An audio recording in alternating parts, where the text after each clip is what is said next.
Hello, everyone. So, today I would like to talk about the problem of sleeping. For a lot of us, sleeping is an extremely hard endeavor. You feel tired during the day, then you go to bed and you just feel fully awake. Most of us also try and, just close our eyes and lay in bed and wait for sleep to come, and we force ourselves to sleep. But all of that just makes sleep even harder to obtain. Alongside this, you have a lot of people who, they do all the wrong things. They put their brightness on their phone screens to the max and they watch, they just scroll through Instagram or whatever social media at night, and they're able to fall asleep perfectly and have a good night's sleep, while you have some other people who do everything right. They dim the lights at night, they avoid screen time, they have their relaxation routine, and they still struggle with sleep. So overall, I think sleep is a very complex topic, and it is essential to our well-being. But there's also something that comes through how sleep science is being communicated that can also increase your anxiety towards sleep. So, for instance, if you have read Matthew Walker's book on why we sleep, and alongside other content which is available, you will see that you read the book and there's just so much, so many different effects that sleep deprivation can have. And the book is kind of written in a format which is sleep or else, that it's very easy to read a book like that, or even research sleep science and just become unable to have a proper night's sleep in the following weeks, because you're going to get so focused on these negative effects of sleep.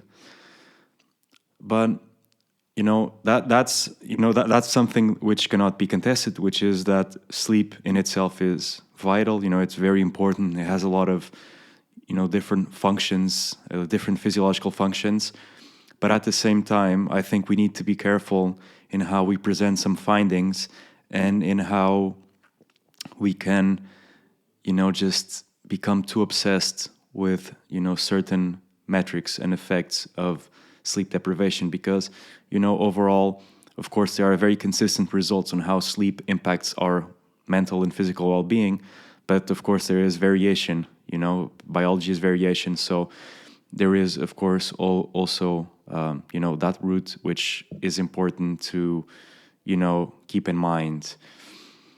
For me personally, in terms of what has helped me sleep better, I'm someone who has a lot of trouble falling and maintaining sleep, and definitely having a relaxation routine at night is very important for me.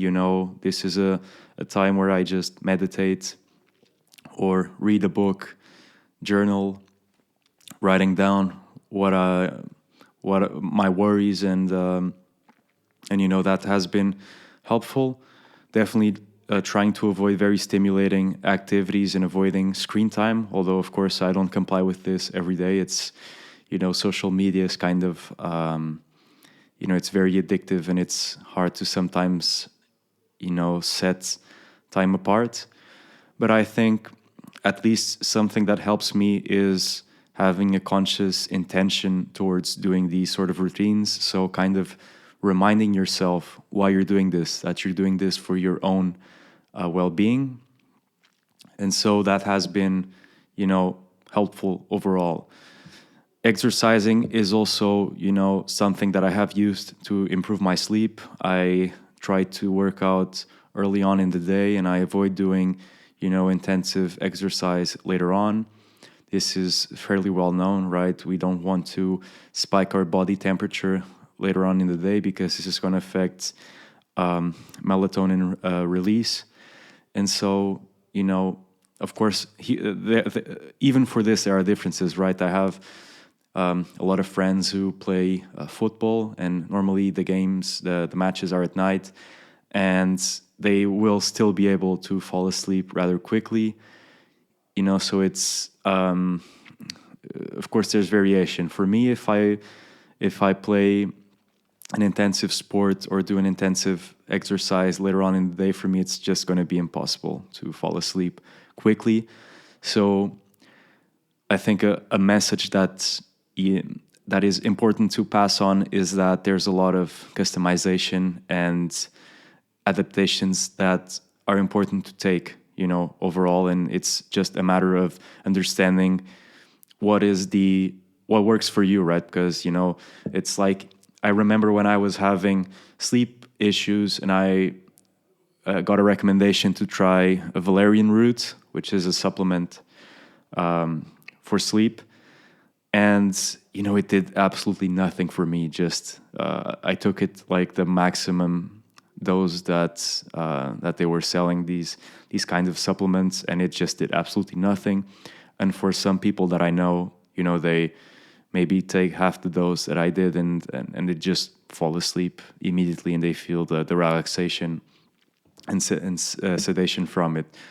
So it's definitely very frustrating, the whole sleep enterprise. It's there's a lot of different things that can be optimized, but at the same time, in the pursuit of optimizing your own sleep, there's always a risk, of optimizing too much, and then you're just falling in the trap of sleep anxiety, because you cannot really force sleep, right? Sleep is a process that just comes by, and the only thing you can do is set the stage, right? You can do some things that will maximize the probability of you having a good night's sleep, but overall, it's hard to just, you can't at least I can't, I'm far from it. I cannot willingly fall asleep. I need time, and I need to do a lot of things right to, just place my body and mind in a position where I can sleep well. And, for a lot of us, the reason why we have trouble sleeping is anxiety. This can be anxiety for a lot of different reasons. It can also be anxiety related to sleep, right? Because we have all of this information right now, which is saying, man, if you don't sleep, you're going to develop, you have a much higher percentage probability of developing cancer, dementia, Alzheimer's, whatever. You're going to increase your insulin resistance and become diabetic. So you have a lot of these,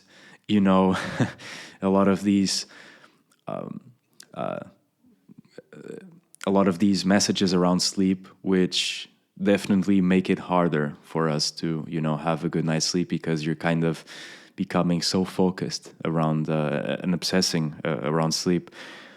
I think that, at least from Mathew Walker's book, Why We Sleep, I think it's, of course, a very good book around sleep, but I feel that it helps people that already sleep well sleep even better than actually helping the people that actually need to improve their sleep, right? Because you're going to get bombarded with so much information that it's just going to make your relationship to sleep even worse.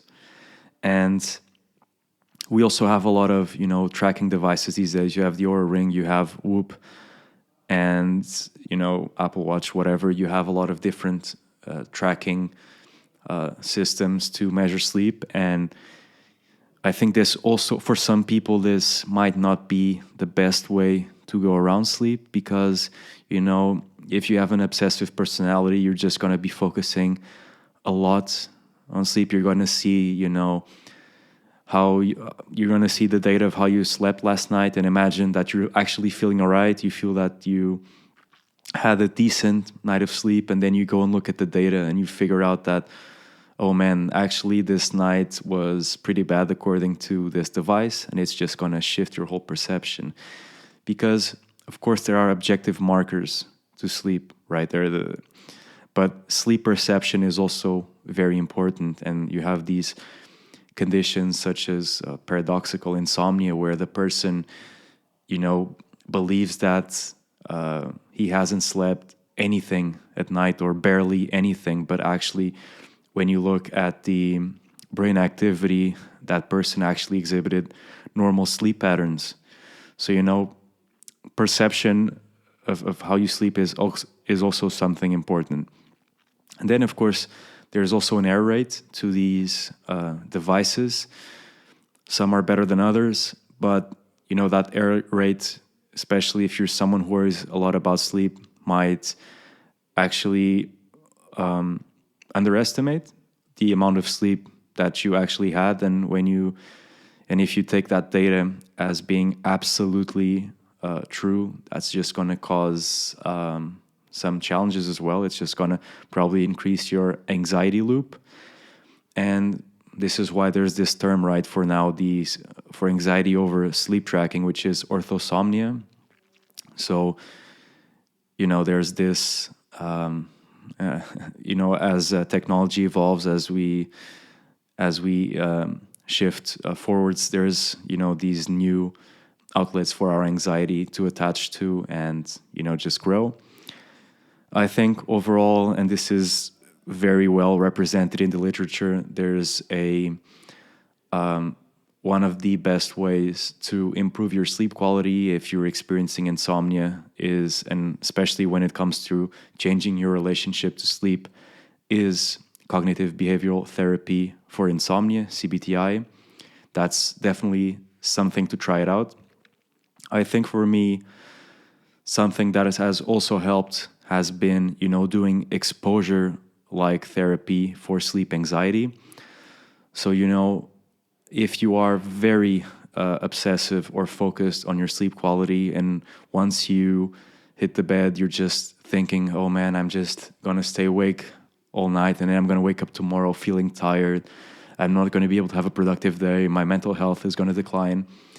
If you have all of these worries that are clouding your relationship with sleep, something that might be helpful is doing exposure therapy, where you, for instance, write a script talking about all of the negative effects that sleep is going to have, and you even tell yourself, I'm not going to be able to sleep tonight, or you can rephrase it to, maybe I will sleep tonight, or maybe not. So, you just practice scenarios which are uncomfortable to you, and you expose yourself to your sleep fears, So that's also something that it's been very helpful for me. And you're going to realize that when you voluntarily expose yourself to a certain fear, your mind is, in a way, going to automatically produce less of these repetitive and anxious thoughts. So that's something which is absolutely going to help. And of course, if you're really struggling with sleep, it's also good to seek help and see what might be going on, because for some people there might be an underlying sleep condition which might be impacting your sleep quality, such as sleep apnea or something along those lines. But I think for most people, it's not necessarily a sleep disorder which is behind this. It's more so, the amount of anxiety, poor sleep hygiene that is, just, it's just like going rampant these days. There's just so much, a lot of times we are going against our biology. We're exposing ourselves to a lot of stimulus and blue light at night, and this of course makes it harder to sleep. We have a lot of circadian rhythm dysregulation, and this of course makes it very hard to sleep, right? Because you need to to fall asleep, you need to have sleep drive, and you also need to have some sort of regular schedule. That this is also very helpful for sleep, having regular sleep times. But I think overall, if you're obsessing over sleep, I think it's important to expose yourself voluntarily to precisely the same fears which are keeping you awake at night, and so I think this is something that has helped me, just doing that type of exposure. And in one of these videos that I will produce, I will also talk about supplementation, some supplements that have helped me. I will talk about sleep medications and the problem with them.